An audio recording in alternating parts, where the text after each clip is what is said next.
ದಕ್ಷಿಣ ಕನ್ನಡ ಜಿಲ್ಲಾಧಿಕಾರಿ ಮುಲ್ಲೆ ಮುಯಿಲನ್ ಅವರು ಮಂಗಳವಾರ ನಗರದ ಪಂಪೆಲ್ ಹಾಗೂ ಕೆತ್ತಿಕಲ್ ಪ್ರದೇಶಕ್ಕೆ ಭೇಟಿ ನೀಡಿದರು. ಪಂಪೆಲ್ನಲ್ಲಿ ತೀವ್ರ ಮಳೆ ಸಂದರ್ಭದಲ್ಲಿ ನೀರು ನಿಂತು ಸಮಸ್ಯೆ ಆಗುತ್ತಿರುವುದನ್ನು ಅವರು ಪರಿಶೀಲಿಸಿದರು.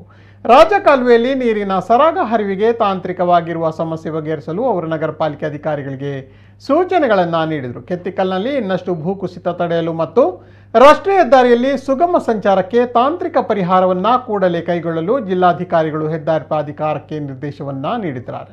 ಮಹಾನಗರ ಪಾಲಿಕೆ ಆಯುಕ್ತ ರವಿಚಂದ್ರ ನಾಯಕ್, ಹೆದ್ದಾರಿ ಪ್ರಾಧಿಕಾರದ ಯೋಜನಾ ನಿರ್ದೇಶಕ ಅಬ್ದುಲ್ ಜಾವೇದ್ ಮತ್ತಿತರರು ಈ ಸಂದರ್ಭದಲ್ಲಿ ಉಪಸ್ಥಿತರಿದ್ದರು.